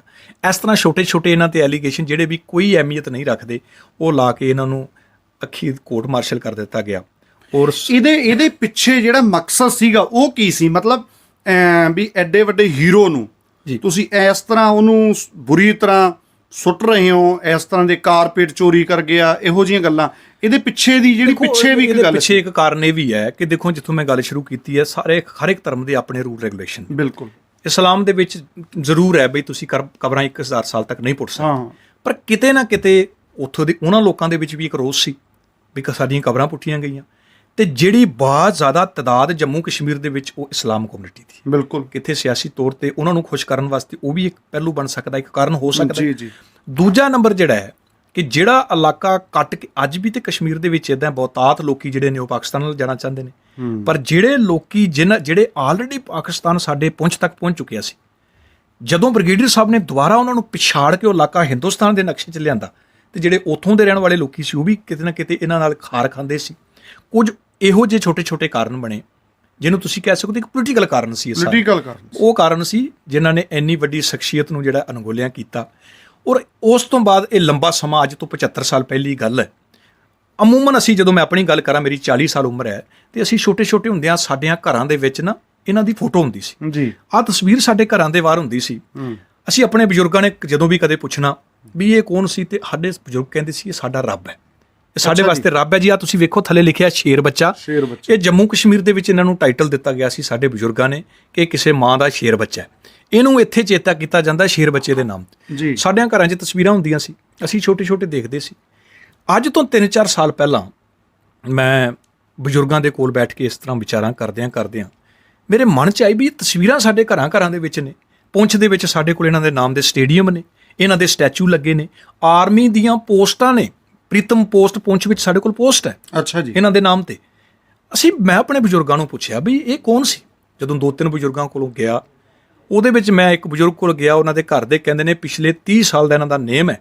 ਇਹ ਸਵੇਰੇ ਬੈੱਡ 'ਚੋਂ ਉੱਠਣ ਤੋਂ ਪਹਿਲਾਂ ਕਹਿੰਦੇ ਨੇ ਬ੍ਰਿਗੇਡੀਅਰ ਸਾਹਿਬ ਦੀ ਫੋਟੋ ਲਿਆਓ, ਮੈਂ ਉਹਦੇ ਦਰਸ਼ਨ ਕਰਕੇ ਬੈੱਡ 'ਚੋਂ ਪੈਰ ਥੱਲੇ ਰੱਖਾਂਗਾ। ਔਰ ਜਦੋਂ ਮੈਂ ਉਹਨਾਂ ਬਜ਼ੁਰਗਾਂ ਕੋਲ ਗਿਆ, ਉਹ ਸਾਰਿਆਂ ਨੇ ਜਦੋਂ ਗੱਲ ਕੀਤੀ ਵੀ ਸਾਡੇ ਵਾਸਤੇ ਰੱਬ ਸੀ, ਅਸੀਂ ਚਾਹੁੰਦੇ ਹਾਂ ਇਸ ਰੱਬ ਦੀ ਤੂੰ ਇੱਥੇ ਬਾਹਰ ਇੱਕ ਸਟੈਚੂ ਲਗਾ, ਅਸੀਂ ਇਹਦੇ ਗਲ 'ਚ ਹਾਰ ਪਾਈਏ। ਮੇਰੇ ਮਨ 'ਚ ਆਇਆ ਵੀ ਇਹਨਾਂ ਦੇ ਬਾਰੇ ਕੁਛ ਨਾ ਕੁਛ ਜਿਹੜੀ ਇਹ ਖੋਜ ਕੀਤੀ ਜਾਏ ਜੀ। ਮੈਂ ਵੀਰ ਜੀ 75 ਸਾਲ ਮੇਰਾ ਜਿਹੜਾ ਇਹਦੇ 'ਚ ਟਾਰਗੇਟ ਸੀ ਵੀ 80 ਸਾਲ ਤੋਂ ਥੱਲੇ ਮੈਂ ਕਿਸੇ ਕੋਲ ਨਹੀਂ ਗਿਆ। ਜਿਹਦੀ ਉਮਰ 80-82 ਸਾਲ ਤੋਂ ਲੈ ਕੇ 111 ਸਾਲ ਮੋਸਟ ਸੀਨੀਅਰ ਬਜ਼ੁਰਗ, ਮੈਂ 750 ਬਜ਼ੁਰਗਾਂ ਦੇ ਘਰੋਂ ਕਰੀ ਗਿਆ। ਉਹਨਾਂ ਦੇ ਘਰੋਂ ਕਰੀ ਜਾ ਕੇ 1947 ਦੇ ਪੂਰੇ ਦੁਖਾਂਤ ਬਾਰੇ ਔਰ ਸਪੈਸ਼ਲੀ ਬ੍ਰਿਗੇਡੀਅਰ ਪ੍ਰੀਤਮ ਸਿੰਘ ਦੀ ਜਿਹੜਾ ਕੀ ਰੋਲ ਸੀ ਜੀ, ਇਸ ਰੋਲ ਦੇ ਉੱਤੇ ਉਹਨਾਂ ਦੇ ਕੋਲੋਂ ਜਦੋਂ ਜਾਣਕਾਰੀ ਹਾਸਲ ਕੀਤੀ ਤੇ ਮੈਨੂੰ ਪਤਾ ਲੱਗਾ ਵੀ ਘਰ ਦੇ ਵਿੱਚ ਇੱਥੇ ਸਾਡੇ ਕੋਲ ਮੌਜੂਦ ਜਿਹੜੇ ਮੇਰੇ ਕੋਲ ਨੇ, ਇੱਕ ਆਦਮੀ ਜਿਹਦੇ ਪੈਰ 'ਚ ਜੁੱਤੀ ਨਹੀਂ ਹੈ, ਬ੍ਰਿਗੇਡੀਅਰ ਸਾਹਿਬ ਨੇ ਆਪਣੇ ਜੋੜੇ ਖੋਲ ਕੇ ਉਹਨੂੰ ਦੇ ਦਿੱਤੇ ਜੀ। ਇੱਕ ਆਦਮੀ ਜਿਹਦੇ ਲੱਤ 'ਚ ਗੋਲੀ ਲੱਗਦੀ ਹੈ, ਬ੍ਰਿਗੇਡੀਅਰ ਸਾਹਿਬ ਨੇ ਆਪਣੀ ਖੂੰਡੀ, ਉਹ ਅਜੇ ਤੱਕ ਨਿਸ਼ਾਨੀਆਂ ਲੋਕਾਂ ਨੇ ਸਾਂਭੀਆਂ ਨੇ ਵੀ ਤੁਸੀਂ ਚੱਲ ਨਹੀਂ ਸਕਦੇ। ਔਰ ਇਹ ਜ਼ੋਦਾ 6 ਮਹੀਨੇ ਆਪਣਾ ਘਰ ਪਰਿਵਾਰ ਛੱਡ ਕੇ ਜੰਮੂ ਕਸ਼ਮੀਰ ਦੇ ਵਿੱਚ, ਜੇ ਮੈਂ ਕਹਿੰਦਾ ਇੱਥੋਂ ਦੀ ਅੱਜ ਸਾਡਾ ਸਿੱਖ ਸਮਾਜ, ਰਿਫਿਊਜੀ ਸਮਾਜ ਅਗਰ ਉਹ ਹੈ, ਉਹ ਬ੍ਰਿਗੇਡੀਅਰ ਪ੍ਰੀਤਮ ਸਿੰਘ ਦੀ ਬਦੌਲਤ ਜੀ। ਜਦੋਂ ਇੱਥੋਂ ਦੀ ਸਰਕਾਰ ਨੇ ਹੱਥ ਖੜੇ ਕਰਤੇ, ਜਦੋਂ ਇੱਥੋਂ ਦੇ ਰਾਜੇ ਨੇ ਹੱਥ ਖੜੇ ਕਰ ਦਿੱਤੇ ਵੀ ਮੈਂ ਨਹੀਂ ਲੜ ਸਕਦਾ, ਇਸ ਯੋਧੇ ਨੇ ਆ ਕੇ ਸਾਡੇ ਉਸ ਵਕਤ ਦੇ, ਅੱਜ ਤੋਂ ਅਸੀਂ 3ਜੀ ਜਨਰੇਸ਼ਨ, ਸਾਡੇ 42-40 ਹਜ਼ਾਰ ਜਿਹੜੇ ਬਜ਼ੁਰਗ ਨੇ ਉਹ ਜੰਮੂ ਦੇ ਵਿੱਚ ਲਿਆਂਦੇ। ਅਸੀਂ ਇਹਨਾਂ ਦੇ ਉੱਤੇ ਜਦੋਂ ਜਾਣਕਾਰੀ ਹਾਸਲ ਕੀਤੀ ਤੇ ਮੈਨੂੰ ਅਮੂਮਨ ਬਜ਼ੁਰਗ ਇੱਕ ਗੱਲ ਕਹਿੰਦੇ ਸੀ, ਨੌਜਵਾਨਾਂ, ਅਸੀਂ ਜਦੋਂ ਹਰਮੰਦਰ ਸਾਹਿਬ ਦੇ ਵਿੱਚ ਜਾਂਦੇ ਹਾਂ ਤੇ ਆਜ਼ਾਦ ਘਰ ਦੇ ਬੜੀ ਜ਼ਰੂਰੀ, ਇਹ ਦੇਖੋ ਜੀ, ਭਾਰਤ ਸਰਕਾਰ ਦੀ ਨਲਾਇਕੀ ਆਪਾਂ ਵੇਖ ਲਈ ਕਿ ਐਡੇ ਵੱਡੇ ਯੋਧੇ ਦੇ ਉੱਤੇ ਛੋਟੇ-ਛੋਟੇ ਜਿਹੜੇ ਐਲੀਗੇਸ਼ਨ ਲਾ ਕੇ ਉਹਨਾਂ ਨੂੰ ਰੋਲਿਆ ਗਿਆ ਬੁਰੀ ਤਰ੍ਹਾਂ। ਤਾਂ ਉਸ ਤੋਂ ਬਾਅਦ ਫਿਰ ਇਹਨਾਂ ਨੇ ਇੱਕ ਯਤਨ ਕੀਤਾ, ਜਿਹੜੀ ਗੱਲ ਵੀਰ ਹਰਮੇਸ਼ ਸਿੰਘ ਜੀ ਆਪਣੇ ਧਿਆਨ 'ਚ ਲਿਆਉਣਗੇ। ਸ਼੍ਰੋਮਣੀ ਗੁਰਦੁਆਰਾ ਪ੍ਰਬੰਧਕ ਕਮੇਟੀ ਕੋਲ ਜਾਂਦੇ ਨੇ ਇਹ, ਉੱਥੇ ਜਾ ਕੇ ਉਹਨਾਂ ਨਾਲ ਕੀ ਗੱਲਬਾਤ ਹੋਈ ਤੁਸੀਂ ਦੱਸੋ। ਉਹ ਵੀਰ ਜੀ ਫਿਰ ਉਸ ਤੋਂ ਬਾਅਦ ਜਦੋਂ ਅਸੀਂ ਬਜ਼ੁਰਗਾਂ ਦੇ ਕੋਲ ਗਏ, ਉਹ ਸਾਰੇ ਕਹਿਣ ਵੀ ਅਸੀਂ ਜਦੋਂ ਅਜਾਇਬ ਘਰ ਜਾਂਦੇ ਹਾਂ, ਉੱਥੇ ਜਨਰਲ ਹਰਬਖਸ਼ ਸਿੰਘ ਦੀ ਤਸਵੀਰ ਹੈ, ਜਗਜੀਤ ਸਿੰਘ ਅਰੋੜੇ ਦੀ ਤਸਵੀਰ ਹੈ, ਹਰ ਇੱਕ ਜਰਨੈਲ ਦੀ ਤਸਵੀਰ ਹੈ, ਸ਼੍ਰੋਮਣੀ ਕਮੇਟੀ ਦੇ ਮੈਂਬਰਾਂ ਦੀ, ਜਥੇਦਾਰਾਂ ਦੀ ਤਸਵੀਰ ਹੈ, ਸੰਤਾਂ ਸਾਧਾਂ ਦੀ ਤਸਵੀਰ ਹੈ, ਸਾਡੇ ਰਾਖੇ ਦੀ ਤਸਵੀਰ ਉੱਥੇ ਕਿਉਂ ਨਹੀਂ? ਅਸੀਂ ਚਾਹੁੰਦੇ ਹਾਂ ਵੀ ਸਾਡੇ ਰਾਖੇ ਦੀ ਤਸਵੀਰ ਜੇ ਬਾਕੀ ਸਰਕਾਰ ਨੇ ਨਹੀਂ ਲਾਈ, ਘੱਟੋ ਘੱਟ ਸਾਡੀ ਕੇਂਦਰੀ ਅਜਾਇਬ ਘਰ 'ਚ ਤੇ ਲੱਗੇ ਜੀ। ਇਸ ਕਰਕੇ ਅਸੀਂ ਚਾਹੁੰਦੇ ਹਾਂ ਵੀ ਇਹਦੀ ਤਸਵੀਰ ਉੱਥੇ ਲੱਗੇ। ਠੀਕ ਹੈ। ਅਸੀਂ ਇੱਕ ਪ੍ਰੋਗਰਾਮ ਕਰਾਇਆ, ਉਹਦੇ 'ਚ ਮੈਂ ਸਾਰੇ ਬਜ਼ੁਰਗ ਸੱਦੇ, ਜਿੰਨੇ ਵੀ ਇਹ ਬਜ਼ੁਰਗ ਜਿਉਂਦੇ ਸੀ। ਉਹ ਪ੍ਰੋਗਰਾਮ ਮੇਰੇ ਕੋਲ ਤਸਵੀਰਾਂ ਵੀ ਨੇ, ਤੁਸੀਂ ਦੇਖ ਸਕਦੇ ਹੋ, ਉਹਦੀਆਂ ਵੀਡੀਓ ਵੀ ਨੇ, ਮੈਂ ਥੋੜ੍ਹੀ ਜਿਹੀ ਵਿੱਚ ਜ਼ਰੂਰ ਐਡ ਕਰਾਂਗਾ। ਉੱਥੇ ਉਹ ਬਜ਼ੁਰਗਾਂ ਨੇ ਸਾਰਿਆਂ ਨੇ ਇੱਕੋ ਮੰਗ ਕੀਤੀ, ਕਹਿੰਦੇ ਸਾਡੀ ਉਮਰ ਇਸ ਵਕਤ 100 ਸਾਲ ਹੈ, 95, 98 ਸਾਲ ਹੈ, ਅਸੀਂ ਮਰਨ ਤੋਂ ਪਹਿਲਾਂ ਆਪਣੇ ਰਾਖੇ ਦੀ ਤਸਵੀਰ ਅਜਾਇਬ ਘਰ 'ਚ ਦੇਖਣਾ ਚਾਹੁੰਦੇ ਜੀ। ਯਤਨ ਕੀਤਾ ਗਿਆ, ਸ਼੍ਰੋਮਣੀ ਗੁਰਦੁਆਰਾ ਪ੍ਰਬੰਧਕ ਕਮੇਟੀ ਕੋਲ ਪਹੁੰਚ ਕਰਕੇ ਲੰਗੋਵਾਲ ਸਾਹਿਬ ਪ੍ਰਧਾਨ ਸੀ, ਜਦੋਂ ਦੱਸਿਆ ਗਿਆ, ਠੀਕ ਹੈ, ਉਹਨਾਂ ਨੇ ਵੀ ਪਹਿਲਾਂ ਕਿਹਾ ਵੀ ਇਹਨਾਂ ਬਾਰੇ ਦੱਸਿਆ ਜਾਏ, ਇਹਨਾਂ ਦੀ ਅਚੀਵਮੈਂਟ ਕੀ ਹੈ। ਜਦੋਂ ਦੱਸਿਆ ਵੀ ਇਹਨਾਂ ਦੀ ਬਹੁਤ ਵੱਡੀ ਕੁਰਬਾਨੀ ਆ, ਦੇਖੋ ਆ ਬਜ਼ੁਰਗ ਅਜੇ ਤੱਕ ਕਹਿੰਦੇ ਨੇ, ਤੇ ਇਹ ਸਾਨੂੰ ਆਰਡਰ ਹੋਇਆ ਉੱਥੇ ਸ਼੍ਰੋਮਣੀ ਗੁਰਦੁਆਰਾ ਪ੍ਰਬੰਧਕ ਕਮੇਟੀ ਵੱਲੋਂ। ਔਰ ਹੈਰਾਨੀ ਦੀ ਗੱਲ ਹੈ ਜੀ, ਇਹ ਆਰਡਰ ਹੈ ਜੀ ਸਾਡੇ ਕੋਲ ਸ਼੍ਰੋਮਣੀ ਗੁਰਦੁਆਰਾ ਪ੍ਰਬੰਧਕ ਕਮੇਟੀ ਦਾ। ਨੰਬਰ ਵੀ ਮਾੜਾ, ਆਰਡਰ ਦਾ ਨੰਬਰ ਹੈ ਜੀ 17563, ਸੱਚਖੰਡ ਸ੍ਰੀ ਹਰਿਮੰਦਰ ਸਾਹਿਬ ਤੇ ਲਿਖਿਆ ਬਕਾਇਦਾ ਇਸ ਆਰਡਰ ਦਾ। ਇਹਦੇ ਵਿੱਚ ਦਿੱਤਾ ਗਿਆ ਵੀ ਜਿਹੜੀਆਂ ਇਹ ਤਸਵੀਰਾਂ ਨੇ, ਉਹਦੇ ਵਿੱਚ ਬ੍ਰਿਗੇਡੀਅਰ ਪ੍ਰੀਤਮ ਸਿੰਘ ਜੀ ਸਪੈਸ਼ਲੀ ਪਹਿਲੇ ਨੰਬਰ ਤੇ ਜ਼ਿਕਰ ਉਹ ਟਿਕ ਕੀਤਾ ਗਿਆ ਵੀ ਇਹਨਾਂ ਦੀ ਤਸਵੀਰ ਸਿੱਖ ਅਜਾਇਬ ਘਰ 'ਚ ਲਗਾਈ ਜਾਏ। ਉਸ ਤੋਂ ਬਾਅਦ ਲੰਬਾ ਸਮਾਂ ਅਸੀਂ ਇਹਨਾਂ ਤੱਕ ਪਹੁੰਚ ਕਰਦੇ ਰਹੇ। ਸਾਨੂੰ ਕਿਹਾ ਵੀ ਠੀਕ ਹੈ, ਅਸੀਂ ਲਾਵਾਂਗੇ। ਰੀਸੈਂਟਲੀ ਅੱਜ ਤੋਂ ਕੋਈ 4 ਮਹੀਨੇ ਪਹਿਲਾਂ ਮੈਨੂੰ ਮੇਰੇ ਇੱਕ ਮਿੱਤਰ ਨੇ ਕੈਨੇਡਾ ਦੇ ਵਿੱਚ, ਉਹਨਾਂ ਨੇ ਫੋਨ ਕੀਤਾ ਕਿ ਭਾਈ ਸਾਹਿਬ ਜੀ ਮੁਬਾਰਕਾਂ ਨੇ, ਤੁਹਾਡੀ 3 ਸਾਲ ਦੀ ਮਿਹਨਤ ਸਫਲ ਹੋ ਗਈ ਹੈ, ਤਸਵੀਰ ਲੱਗ ਰਹੀ ਹੈ ਵੀਰਵਾਰ। ਮੈਂ ਅਸੀਂ ਸਾਰੀ ਤਿਆਰੀ ਕਰ ਲਈ, ਪਰ ਜਦੋਂ ਐਨ ਮੌਕੇ 'ਤੇ ਉੱਥੇ ਫੋਨ ਕੀਤਾ, ਉਹਨਾਂ ਨੇ ਕਿਹਾ ਜੀ ਭਾਈ ਸਾਹਿਬ ਤਸਵੀਰ ਕੱਲ੍ਹ ਲੱਗ ਰਹੀ ਹੈ, ਪਰ ਇਹ ਤਸਵੀਰ ਉਹਨਾਂ ਦੀ ਨਹੀਂ, ਇਹ ਤਸਵੀਰ ਲੱਗ ਰਹੀ ਹੈ ਜਿਹੜੇ ਕਿਰਸਾਨੀ ਅੰਦੋਲਨ ਦੇ ਵਿੱਚ ਇੱਥੇ ਸ਼ਹੀਦ ਹੋਏ ਸੀ ਰਾਮ ਸਿੰਘ ਜੀ, ਉਹਨਾਂ ਦੀ ਜਿਹੜੀ ਉਹਨਾਂ ਦੀ ਤਸਵੀਰ ਲੱਗ ਰਹੀ ਹੈ। ਰਾਮ ਸਿੰਘ ਜਿਹੜੇ ਉਹ ਬਾਬਾ ਰਾਮ ਸਿੰਘ ਜਿਨ੍ਹਾਂ ਨੇ ਆਪਣੇ ਆਪ ਗੋਲੀ ਮਾਰ ਲਈ ਜਾਂ ਕੀ ਕਰ ਲਿਆ, ਜਿੱਦਾਂ ਦਾ ਕੀ ਕਾਰਨ ਸੀ ਉਹ ਬਾਅਦ ਦੇ ਵਿੱਚ ਉਹਨਾਂ ਦੀ ਤਸਵੀਰ ਲੱਗ ਰਹੀ ਹੈ। ਉਸ ਤੋਂ ਬਾਅਦ ਮੈਂ ਦੁਬਾਰਾ ਪ੍ਰੈਜ਼ੈਂਟ ਜਿਹੜੀ ਕਮੇਟੀ ਦੇ ਆਪਣੀ ਜਗੀਰ ਕੌਰ ਜੀ ਦੇ ਪੀਏ ਨੇ, ਮੈਨੂੰ ਉਹਨਾਂ ਦਾ ਨਾਮ ਵਿਸਰ ਗਿਆ, ਮੈਂ ਉਹਨਾਂ ਨੂੰ ਵੀ ਇੱਕ ਦਿਨ ਫੋਨ ਕੀਤਾ। ਉਹ ਕਹਿੰਦੇ ਜੀ ਭਾਈ ਜੀ ਅਜੇ ਤੱਕ ਤੇ ਉਹਨਾਂ ਦੀ ਤਸਵੀਰ ਲੱਗਣੀ ਕਿੱਥੇ ਆ, ਅਜੇ ਤੱਕ ਤੇ ਉਹ ਡਿਜ਼ਾਈਨ ਹੀ ਨਹੀਂ ਹੋਈ। ਤੇ ਮੈਂ ਉਹਨਾਂ ਨੂੰ ਇੱਕ ਬੜਾ ਵਧੀਆ ਡਿਜ਼ਾਈਨ ਕੀਤੀ ਹੋਈ ਤਸਵੀਰ ਭੇਜੀ, ਜਿੱਦਾਂ ਦੀ ਅਜਾਇਬ ਘਰ 'ਚ ਅੱਗੇ ਲੱਗੀ ਹੈ। ਉਹ ਮੇਰੇ ਕੋਲ ਉਹ ਤਸਵੀਰ ਵੀ ਮੈਂ ਆਪ ਜੀ ਨੂੰ ਦਿਖਾਵਾਂਗਾ ਵੀ ਭਾਈ ਸਾਹਿਬ ਜੀ ਇਹ ਤਸਵੀਰ ਲਾਈ ਜਾਏ। ਅਖੀਰ ਅੱਜ ਤਕਰੀਬਨ ਮੇਰੇ ਇਸ ਜੱਦੋ-ਜਹਿਦ ਤੋਂ ਬਾਅਦ 5 ਮਹੀਨੇ ਫੇਰ ਹੋ ਗਏ ਨੇ ਮੈਨੂੰ ਫੋਨ ਕੀਤੇ। ਮੇਰੀ ਹੋਰ ਕੁਛ ਨਹੀਂ ਹੈ ਜੀ, ਮੇਰੀ ਇੱਕ ਬੇਨਤੀ ਹੈ। ਮੇਰੀ 750 ਜਿਹੜੇ ਬਜ਼ੁਰਗ ਜਿਨ੍ਹਾਂ ਦੇ ਇੰਟਰਵਿਊ ਮੈਂ ਆਪਣੇ 3 ਸਾਲ ਨਹੀਂ ਗਿਣਦਾ ਵੀ ਮੈਂ 3 ਸਾਲ ਲਾਏ, ਪਰ ਇਹ 750 ਬਜ਼ੁਰਗ ਜਿਹੜੇ ਨੇ ਨਾ, ਇਹ ਤਕਰੀਬਨ ਮੇਰੇ ਇੰਟਰਵਿਊ ਤੋਂ ਬਾਅਦ 86 ਬਜ਼ੁਰਗਾਂ ਦੀ ਮੌਤ ਹੋ ਚੁੱਕੀ ਹੈ ਜੀ। 86 ਇਸ ਵਕਤ ਤੱਕ ਚਲੇ ਗਏ ਨੇ ਤਰਸਦੇ। ਹੋਰ 2 ਸਾਲ ਬਾਅਦ ਇਹ ਸਾਰੇ ਦੇ ਸਾਰੇ ਖਤਮ ਹੋ ਜਾਣੇ ਨੇ। ਤਸਵੀਰ ਲੱਗਣੀ ਹੈ, ਪਰ ਜੇ ਅਸੀਂ 2 ਸਾਲ ਬਾਅਦ ਲਾਉਂਦੇ ਹਾਂ, ਆਹ ਕੌਮ ਦੇ ਬਜ਼ੁਰਗ ਤਰਸਦੇ ਚਲੇ ਜਾਣਗੇ। ਇਸ ਕਰਕੇ ਮੇਰੀ ਬੇਨਤੀ ਹੈ ਸ਼੍ਰੋਮਣੀ ਗੁਰਦੁਆਰਾ ਪ੍ਰਬੰਧਕ ਕਮੇਟੀ ਨੂੰ, ਜੰਮੂ ਕਸ਼ਮੀਰ ਦੇ ਵਿੱਚ ਇੱਕ ਬਹੁਤ ਸਮੇਂ ਤੋਂ ਮੰਗ ਹੈ, ਤੁਸੀਂ ਆਰਡਰ ਕੀਤਾ ਹੋਇਆ ਹੈ, ਇਸ ਮਹਾਨ ਜਰਨੈਲ ਦੀ ਜਿਹੜੀ ਤਸਵੀਰ ਜਿਹੜੀ ਹੈ ਉਹ ਅਜਾਇਬ ਘਰ ਦੇ ਵਿੱਚ ਜਿੰਨੀ ਜਲਦੀ ਹੋ ਸਕੇ ਲਾਓ, ਤਾਂ ਕਿ ਮੈਂ ਜਿਉਂਦਿਆਂ ਇਹਨਾਂ ਬਜ਼ੁਰਗਾਂ ਦੇ ਘਰ ਜਾ ਕੇ ਇਹਨਾਂ ਨੂੰ ਕਹਾਂ ਕਿ ਬਜ਼ੁਰਗੋ, ਤੁਹਾਡੇ ਨਾਲ ਜਿਹੜਾ ਵਾਅਦਾ ਕੀਤਾ ਸੀ ਉਹ ਤਸਵੀਰ ਅੱਜ ਅਜਾਇਬ ਘਰ 'ਚ ਲੱਗੀ ਹੈ ਤੁਹਾਡੇ ਰਾਖੇ ਦੀ। ਔਰ ਇਹਦੇ ਉੱਤੇ ਸਭ ਤੋਂ ਵੱਡੀ ਮੈਂ ਜਿਹੜੀ ਹੈ ਇੱਕ ਮੁਬਾਰਕਬਾਦ ਦੇਣਾ ਚਾਹੁੰਦਾ ਜੀ। ਗੁਰੂ ਨਾਨਕ ਸਾਹਿਬ ਮਹਾਰਾਜ ਜੀ ਦੀ ਇਹ ਚਰਨ ਛੋਹ ਜਿਹੜੀ ਧਰਤੀ ਪੰਜਾਬ ਦੀ ਹੈ ਜੀ, ਇਹਦੇ ਬਾਰੇ ਇੱਕ ਕਵੀ ਦੀ ਲਿਖਤ ਹੈ, ਇੱਕੋ ਇੱਕ ਧਰਤੀ ਪੰਜਾਬ ਦੀ ਜਿਹੜੀ ਮੌਤ ਦੇ ਮੂੰਹ ਤੇ ਵੱਸਦੀ ਹੈ, ਬਸ ਇੱਕ ਮਾਂ ਪੰਜਾਬਣ ਕੌਮ ਬਦਲੇ ਜਿਹੜੀ ਪੁੱਤ ਮਰਵਾ ਕੇ ਹੱਸਦੀ ਹੈ। ਤੁਹਾਡੀ ਪੰਜਾਬ ਦੀ ਧਰਤੀ ਨੂੰ ਸਜਦਾ। ਜੇ ਸੰਗਰੂਰ ਦੀ ਧਰਤੀ ਦੇ ਵਿੱਚ ਬ੍ਰਿਗੇਡੀਅਰ ਪ੍ਰੀਤਮ ਸਿੰਘ ਵਰਗੇ ਯੋਧੇ ਰਹਿੰਦੇ ਨੇ, ਉਸੇ ਸੰਗਰੂਰ ਦੀ ਧਰਤੀ ਤੇ ਕਰਨਵੀਰ ਸਿੰਘ ਸਿਬੀਆ ਜੀ, ਗੁਰਬਖਸ਼ ਸਿੰਘ ਸਿਬੀਆ ਦੇ ਬੇਟੇ ਕਰਨਵੀਰ ਸਿੰਘ ਸਿਬੀਆ, ਮੈਂ ਕਹਿੰਦਾ ਜਿਨ੍ਹਾਂ ਨੇ ਬ੍ਰਿਗੇਡੀਅਰ ਸਾਹਿਬ ਦਾ ਇੱਕ ਅਸਲ ਦੇ ਵਿੱਚ ਉਹਨਾਂ ਦੇ ਬੇਟੇ ਹੋਣ ਦਾ ਫਰਜ਼ ਨਿਭਾਇਆ। ਉਹਨਾਂ ਨੇ ਲੰਬਾ ਸਰਮਾਇਆ ਖਰਚ ਕਰਕੇ ਇੱਥੇ ਸਾਡੇ ਕੋਲ ਪਹੁੰਚੇ। ਕਸ਼ਮੀਰ ਦਾ ਉਸ ਇਲਾਕੇ ਦਾ ਪੂਰਾ ਜਗ੍ਰਾਫਿਕਲੀ ਦੇਖ ਕੇ ਇੱਕ ਪਿਕਚਰ ਤਿਆਰ ਕੀਤੀ ਗਈ, the saviour of Poonch brigadier Pritam Singh ji. ਉਹਦੇ ਵਿੱਚ ਅਸੀਂ ਸਭ ਤੋਂ ਵੱਡੀ ਚੀਜ਼ ਹੈ ਕਿ ਆਰਮੀ ਦੇ ਆਫੀਸਰ, ਰਿਟਾਇਰਡ ਜੱਜ, ਪ੍ਰੈਜ਼ੈਂਟ ਵਕੀਲ, ਸਾਰਿਆਂ ਨਾਲ ਮਿਲ ਕੇ ਜਦੋਂ ਬ੍ਰਿਗੇਡੀਅਰ ਸਾਹਿਬ ਦੇ ਉੱਤੇ ਪੂਰੀ ਡਾਕੂਮੈਂਟੇਸ਼ਨ ਇਕੱਠੇ ਕੀਤੇ, ਉਹਦੇ 'ਚ ਪ੍ਰੂਫ ਹੋਇਆ ਵੀ ਇਹ ਤਾਂ ਗਿਲਟੀ ਹੈ ਹੀ ਨਹੀਂ ਹੈ, ਇਹ ਬਲਕਿ ਸਨਮਾਨ ਦੇ ਹੱਕਦਾਰ ਨੇ, ਇਹ ਤੇ ਪਰਮਵੀਰ ਚੱਕਰ ਦੇ ਹੱਕਦਾਰ ਨੇ। ਉਸ ਵਕਤ ਇੱਕ ਸੀ ਰੂਲ 154 ਹੈ, ਜਿਹਦੇ ਤਹਿਤ ਅਸੀਂ ਜੇ ਯਤਨ ਕਰੀਏ, ਅੱਜ ਦੁਬਾਰਾ ਅਸੀਂ ਕੇਸ ਫਾਈਲ ਕਰਕੇ ਘੱਟੋ ਘੱਟ ਬ੍ਰਿਗੇਡੀਅਰ ਸਾਹਿਬ ਦੇ ਮੱਥੇ ਤੇ ਲੱਗੇ ਹੋਏ ਸਟਿਗਮੇ ਨੂੰ ਅਸੀਂ ਲਾ ਸਕਦੇ ਹਾਂ। ਇਹ ਰੂਲ ਹੈ ਤੇ ਅਸੀਂ ਕਰ ਸਕਦੇ ਹਾਂ ਸਾਰੇ। ਪਿਕਚਰ ਜਿਹੜੀ ਤੁਸੀਂ ਤਿਆਰ ਕਰਵਾ ਲਈ ਇਹਦੇ ਤੇ ਉਹਨਾਂ ਨੇ ਵੀਰ ਜੀ ਹਾਂਜੀ, ਇਹ ਜਿਹੜੀ ਬ੍ਰਿਗੇਡੀਅਰ ਸਾਹਿਬ ਦੀ ਪਿਕਚਰ ਹੈ, ਇਹਦੀ ਸਕਰੀਨਿੰਗ ਚੱਲ ਰਹੀ ਹੈ। ਅਸੀਂ ਸੰਗਰੂਰ ਦੇ ਵਿੱਚ ਫਤਿਹਗੜ੍ਹ ਸੰਨਾ, ਜਿੱਥੇ ਬ੍ਰਿਗੇਡੀਅਰ ਸਾਹਿਬ ਦਾ ਅੰਤ ਹੁੰਦਾ ਹੈ, ਪੈਡਿਸਟਰਨ ਫੈਨ ਦੇ ਨਾਲ, ਪੱਖੇ ਦੇ ਨਾਲ ਕਰੰਟ ਲੱਗ ਕੇ ਇਹਨਾਂ ਦਾ ਅੰਤ ਹੁੰਦਾ ਹੈ। ਇੱਕ ਬਹੁਤ ਹੀ ਮੈਂ ਕਹਿੰਦਾ ਕਿ ਦੁੱਖ ਭਰੀ ਆਪਣੇ ਦਿਲ ਦੇ ਵਿੱਚ ਇੱਕ ਦੁਖਾਂਤ ਲੈ ਕੇ ਯੋਧਾ ਇਸ ਧਰਤੀ ਤੋਂ ਗਿਆ ਵੀ ਇਸ ਦੇਸ਼ ਦੇ ਵਾਸਤੇ ਮੈਂ ਬਹੁਤ ਵੱਡਾ ਕੰਮ ਕੀਤਾ, ਪਰ ਸਿਲਾ ਮੈਨੂੰ ਕੀ ਮਿਲਿਆ? ਇੱਕ ਮੱਥੇ ਤੇ ਕਲੰਕ ਲਾ ਦਿੱਤਾ ਗਿਆ, ਇੱਕ ਸਟਿਗਮਾ ਮੱਥੇ ਦੇ ਲਾ ਕੇ ਇਹ ਯੋਧਾ ਗੁੰਮਨਾਮੀ ਦੀ ਜ਼ਿੰਦਗੀ ਮੈਂ ਕਹਿੰਦਾ ਜਿਉਂਦਾ ਹੋਇਆ ਉਸ ਫਤਿਹਗੜ੍ਹ ਸੰਨੇ ਦੀ ਧਰਤੀ ਦੇ ਵਿੱਚ ਜਿਹੜਾ ਅਸੀਂ ਇਹਨਾਂ ਦਾ ਅੰਤ ਹੁੰਦਾ ਹੈ। ਉੱਥੇ ਕਰਨਵੀਰ ਸਿਬੀਆ ਨੇ ਜਿਹੜੀ ਫਿਲਮ ਬਣਾਈ ਹੈ ਉਹਦੀ ਅਸੀਂ ਸਕਰੀਨਿੰਗ ਕਰਕੇ ਆਏ ਹਾਂ ਫਤਿਹਗੜ੍ਹ ਸੰਨਾ, ਔਰ ਉੱਥੇ ਇਹਨਾਂ ਦੀ ਯਾਦ 'ਚ ਅਸੀਂ ਗੁਰਮੋਹਨ ਵੀ ਇੱਕ ਜਿਹੜਾ ਸਿਬੀਆ ਸਾਹਿਬ ਨੇ ਤਿਆਰ ਕਰਵਾਇਆ ਹੈ, ਸੰਗਰੂਰ ਸ਼ਹਿਰ 'ਚ ਕਰਕੇ ਆਏ ਹਾਂ। ਬੜੀ ਛੇਤੀ ਆਮ ਸੰਗਤ ਨੈਟਫਲਿਕਸ ਵਾਲਿਆਂ ਨਾਲ ਚੱਲ ਰਹੀ ਹੈ ਉਹਦੀ, ਬੜੀ ਛੇਤੀ ਆਮ ਸੰਗਤ ਦੇ ਸਾਹਮਣੇ ਉਹ ਡਾਕੂਮੈਂਟਰੀ ਆਏਗੀ, ਤੁਸੀਂ ਉਹਦੇ 'ਚ ਦੇਖੋਗੇ ਕਿ ਸਾਡੇ ਕੋਲ ਇਹੋ ਜਿਹੇ ਯੋਧੇ ਸੀ, ਪਰ ਇਹ ਜਰਨੈਲ ਜਿਹੜੇ ਨੇ ਇਹ ਅੱਜ ਅਣਗੌਲੇ ਹੋ ਰਹੇ ਨੇ। ਹਰਮੀਤ ਸਿੰਘ ਜੀ ਦੇਖੋ ਕਿੱਡੀ ਵੱਡੀ ਗੱਲ ਤੁਸੀਂ ਦੱਸੀ ਹੈ।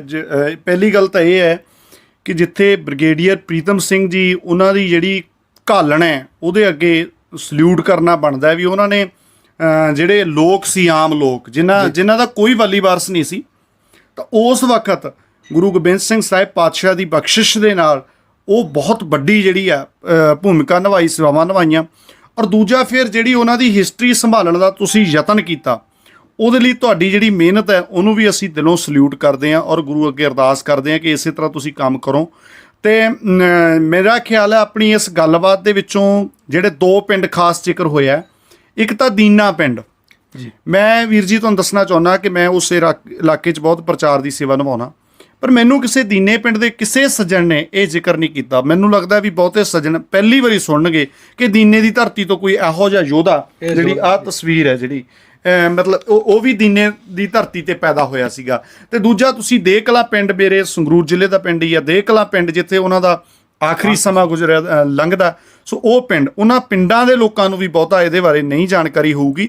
ਤਾਂ ਇਹ ਬਹੁਤ ਵੱਡੀ ਗੱਲ ਹੈ। ਤੇ ਜਿਹੜਾ ਇੱਥੋਂ ਇਸ ਹਿਸਟਰੀ 'ਚੋਂ ਬਹੁਤ ਕੁਝ ਸਾਨੂੰ ਸਿੱਖਣ ਨੂੰ ਮਿਲੂਗਾ। ਇਹ ਤਾਂ ਆਪਾਂ ਚਲੋ ਮੁੱਢਲੇ ਰੂਪ ਦੇ ਵਿੱਚ, ਮੋਟੇ ਰੂਪ ਦੇ ਵਿੱਚ ਗੱਲਬਾਤ ਕੀਤੀ ਆ, ਕਿਉਂਕਿ ਮੇਰੇ ਮਨ ਦੇ ਵਿੱਚ ਇਹ ਸੀ ਜਦੋਂ ਮੈਂ ਵੀਰ ਜੀ ਹੋਰਾਂ ਤੋਂ ਸਾਰੀ ਗੱਲਬਾਤ ਸੁਣੀ ਤਾਂ ਇਹ ਕਹਿੰਦੇ ਵੀ ਤੁਸੀਂ ਇਹ ਗੱਲ ਰੱਖੋ, ਸੰਗਤ ਨੂੰ ਦੱਸੋ।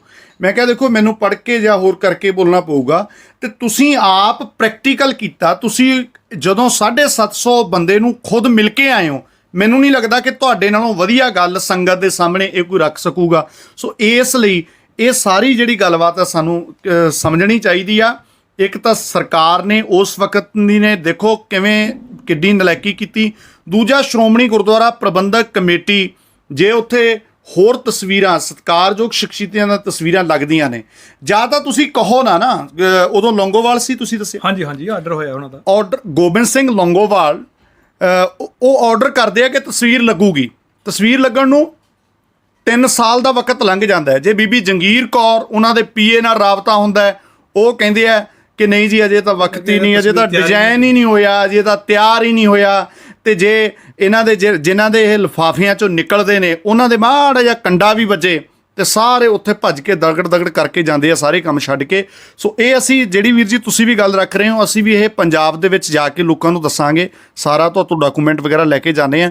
ਇਹ ਗੱਲ ਹੈ ਜਿਹੜੀ ਹੋਰ ਆਪਾਂ ਅੱਗੇ ਪਹੁੰਚਾਈਏ। ਸੋ ਇਹ ਜਿਹੜੀ ਵੀ ਸੱਜਣ ਇਸ ਗੱਲਬਾਤ ਨੂੰ ਸੁਣਨਗੇ ਉਹਨਾਂ ਨੂੰ ਮੈਂ ਹੱਥ ਬੰਨ੍ਹ ਕੇ ਬੇਨਤੀ ਕਰੂੰਗਾ ਕਿ ਉਹ ਵੀਡੀਓ ਨੂੰ ਵੱਧ ਤੋਂ ਵੱਧ ਸ਼ੇਅਰ ਕਰਨ, ਲੋਕਾਂ ਤੱਕ ਪਹੁੰਚਾਓ। ਦੇਖੋ ਲੰਮੀ ਗੱਲਬਾਤ ਹੋਈ ਹੋਊਗੀ, ਥੋੜ੍ਹਾ ਜਿਹਾ ਟਾਈਮ ਇਹਦੇ 'ਤੇ ਵੱਧ ਲੱਗੂਗਾ, ਪਰ ਮੇਰਾ ਖਿਆਲ ਹੈ ਇਹ ਉਹ ਹਿਸਟਰੀ ਦਾ ਉਹ ਪਾਰਟ ਹੈ ਜਿਹੜਾ ਕਿਸੇ ਨੇ ਸੁਣਿਆ ਸਮਝਿਆ ਨਹੀਂ, ਜਿਹੜਾ ਵੀਰ ਹਰਮੀਤ ਸਿੰਘ ਜੀ ਹੋਰਾਂ ਨੇ ਖਾਸ ਇਹ ਦੱਸਿਆ। ਕੋਈ ਖਾਸ ਗੱਲ ਰਹਿ ਗਈ ਹੋਵੇ ਉਹ ਤੁਸੀਂ ਜ਼ਰੂਰ। ਤੁਸੀਂ ਇਹ ਜਿਹੜੇ 750 ਇੰਟਰਵਿਊ ਜਿਹੜੇ ਤੁਸੀਂ ਅਗਰ ਕੋਈ ਸੁਣਨਾ ਚਾਹੇ ਜੀ, ਤੁਸੀਂ YouTube ਦੇ ਉੱਤੇ ਭਾਈ ਹਰਮੀਤ ਸਿੰਘ ਜੰਮੂ, YouTube ਤੇ ਭਾਈ ਹਰਮੀਤ ਸਿੰਘ ਜੰਮੂ ਲਿਖ ਕੇ ਤੁਸੀਂ ਚੈਨਲ ਸਬਸਕ੍ਰਾਈਬ ਕਰ ਲਓ।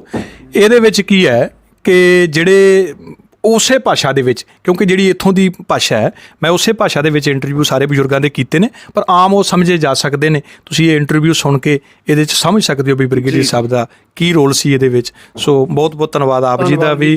ਮੈਂ ਆਸ ਕਰਦਾ ਵੀ ਸ਼ਾਇਦ ਆਪ ਜੀ ਦਾ ਇਹ ਮੈਸੇਜ ਸੁਣ ਕੇ ਸ਼੍ਰੋਮਣੀ ਗੁਰਦੁਆਰਾ ਪ੍ਰਬੰਧਕ ਕਮੇਟੀ ਇਹ ਤਸਵੀਰ ਅਜਾਇਬ ਘਰ 'ਚ ਲਾ ਕੇ ਸਾਡੇ ਬਜ਼ੁਰਗਾਂ ਦਾ ਜਿਹੜਾ ਸੀ ਇੱਕ ਦਿਲੀ ਇੱਛਾ ਇਸ ਧਰਤੀ ਤੋਂ ਜਾਣ ਤੋਂ ਪਹਿਲਾਂ ਆਪਣੀ ਅੱਖਾਂ ਦੇ ਨਾਲ ਇੱਕ ਵਾਰ ਉਹ ਤਸਵੀਰ ਵੇਖਣ। ਇਹ ਤਸਵੀਰ ਲੱਗੇ ਮੈਂ ਸਾਰੇ ਬਜ਼ੁਰਗ ਇਕੱਠੇ ਕਰਕੇ ਇੱਕੋ ਵਾਰ ਲੈ ਕੇ ਦਰਬਾਰ ਸਾਹਿਬ ਜਾ ਕੇ ਉਹਨਾਂ ਨੂੰ ਤਸਵੀਰ ਦੱਸ ਕੇ ਲਿਆਵਾਂ, ਤਾਂ ਕਿ ਇਹਨਾਂ ਦੀ ਜਿਹੜੀ ਮਨ ਨੂੰ ਵੀ ਹੋਵੇ, ਸ਼ਾਂਤੀ ਹੋਵੇ ਜੀ। ਬਹੁਤ ਬਹੁਤ ਧੰਨਵਾਦ ਆਪ ਜੀ ਦਾ ਜੀ। ਵਾਹਿਗੁਰੂ ਜੀ ਕਾ ਖਾਲਸਾ, ਵਾਹਿਗੁਰੂ ਜੀ ਕੀ ਫਤਿਹ।